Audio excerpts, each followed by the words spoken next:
자, 안녕하세요. 반갑습니다. 주식회사 이렇게 이정열입니다. 자, 현저기술. 우리 제 무료방에 들어와 계시는 분들이라면 지금 굉장히 익숙한 그런 기업이실 겁니다. 일단 이 무료방입니다. 무료 종목 공부방, 실전 투자 공부방이죠. 자, 이 고정 댓글을 확인하시면은 이제 우리 정보방에 입장을 하실 수가 있는데, 그 방을 통해서 입장을 하실 수가 있습니다. 자, 화력 발전소 설계, 에너지 관련 세계 최고 수준의 기술력을 보유한 에너지 분야의 전문 기술 공기업이다. 최대 주주가 한전 기술이 되겠죠.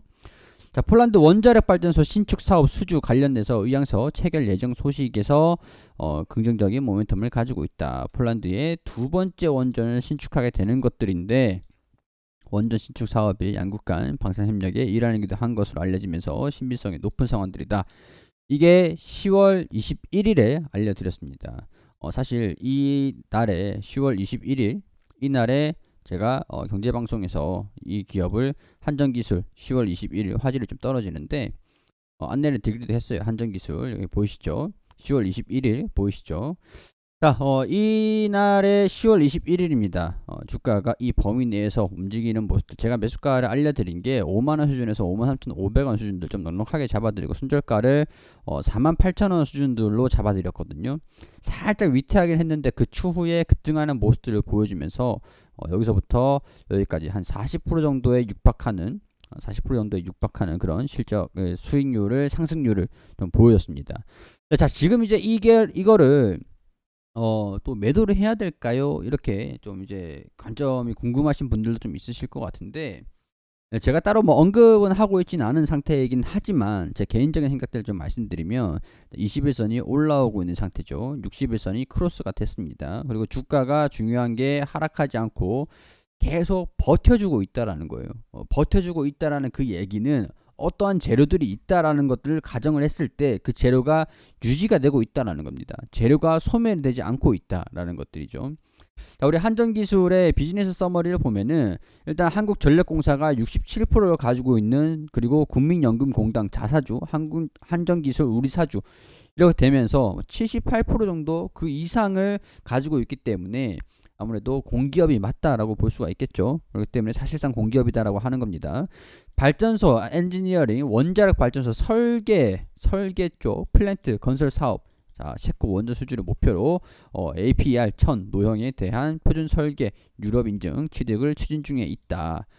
자, 일단 결과가 2023년도 상반기에 예정이 되어 있는 상황들인데, 일단은 이런 것들을 뭐 해가지고 원전 쪽의 모멘텀들이 계속 이어지고 있다라는 것들을 우리가 지금 확인을 할 수가 있는 상황들이죠.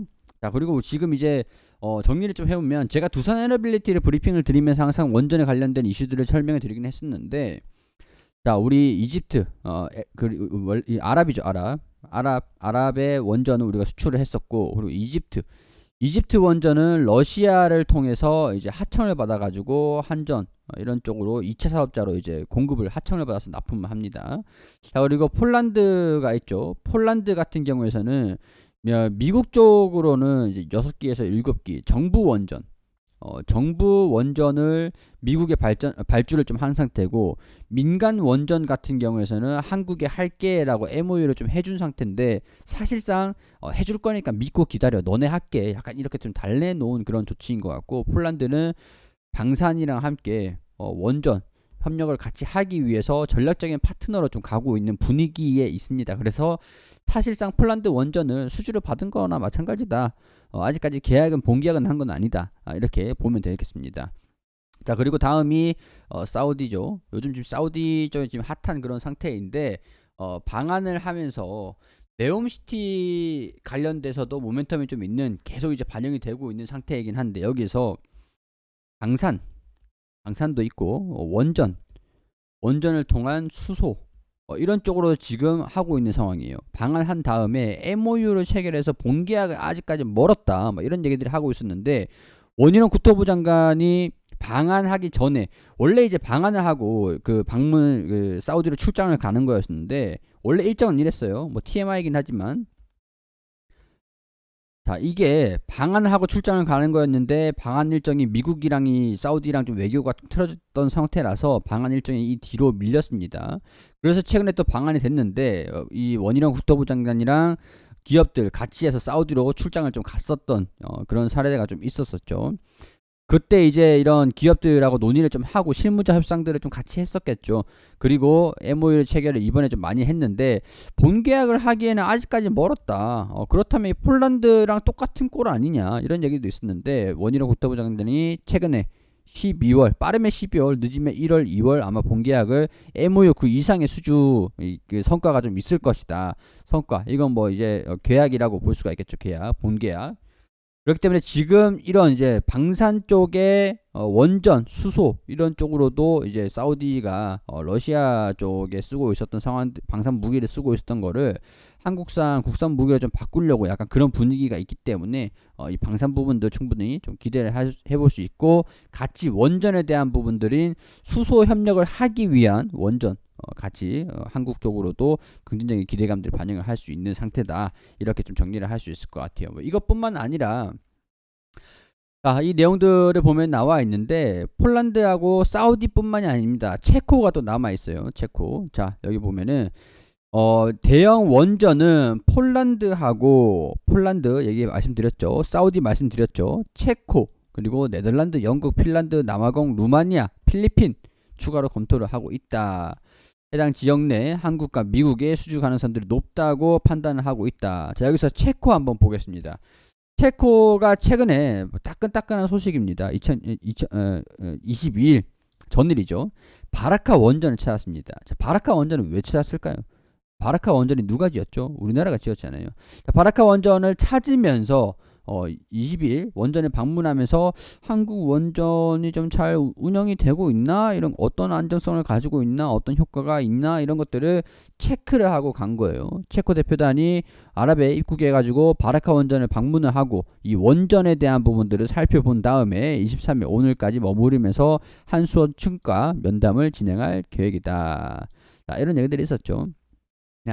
아랍의 바라카 원전의 특징이 원전을 가지고 수소를 굉장히 많은 수소를 생산할 수 있다라는 겁니다. 폴란드, 체코 뭐 다 이제 사우디까지도 수소에 대한 부분들에 관심이 높은 상태이기 때문에 특히나 한국에 강점을 가지고 있는 상태라고 말씀을 좀 드릴 수 있을 것 같아요. 이것뿐만 아니라 뭐 쭉쭉쭉 있는 상황들인데 뭐 그것뿐만 아니라 다른 이제 폴란드 원전 MOU 후속 체코 추가 수출 논의를 하는 상태고 루마니아의 원전 수출을 가동을 하고 있는 상태고 영국까지도 지금 기다리고 있는 상태고 이런 모멘텀들이 쭉쭉쭉 있는 상태다 보니까 원전 관련된 모멘텀들은 계속 향후 실적에 반영이 되는 것들은 시간이 당연히 걸리겠죠. 근데 계속 향후에 장기적으로도 모멘텀들이 유지가 될 수 있다라는 것들을 주목을 한다라고 한다면 이 21선을 지지를 받으면서 계속 상승 흐름들을 좀 이어가는지 추후에는 궁극적으로 65,000원을 돌파를 하는지 70,000원을 재차 돌파를 해주는지 그 다음은 어디인지를 체크를 할 수 있는 상황이 될 수가 있겠다라고 설명을 할 수 있을 것 같습니다. 자, 그래 되면은 일단은 이 지지 구간들 계속 버텨주고 있는 모습들을 보여주고 있을 때는 조금 욕심을 내보면서 추가적인 상승 흐름들을 보여줄지를 포인트로 보는 게 합리적이겠죠. 자, 이거를 제가 한전기술도 안내를 드리고 좋은 결과가 있고 있는 만큼 저 무료방에 저기 실전투자 무료 공부방 댓글을 통해서 종목들 계속 안내를 드리니까요. 오셔가지고 중요한 투자 인사이트도 좀 얻어 가시고 우리가 또 특징적인 이슈들이 있으면은 여기에 대한 부분들도 같이 계속 설명을 좀 드리고 있는 상태거든요. 분석 자료들도 계속 올려드리고 있어요. 오늘 또 OCI가 인적 분할을 한다라는 것들 이렇게 또 궤도를 올려드리면서 이렇게 설명 좀 드리기도 했었죠. 이렇게 지주사로 전환이 좀 됩니다. 이런 식으로 투자 인사이트를 좀 얻으실 수 있는 자료들, 분석 내용들, 개인적인 생각들 다 말씀을 드리니까요. 오셔가지고 도움이 되셨으면 좋겠고 도움이 되셨다면 구독만 해주시면 됩니다. 그거면 충분합니다. 자, 구독 부탁드리고 저는 여기서 인사드릴 수 있도록 하겠습니다.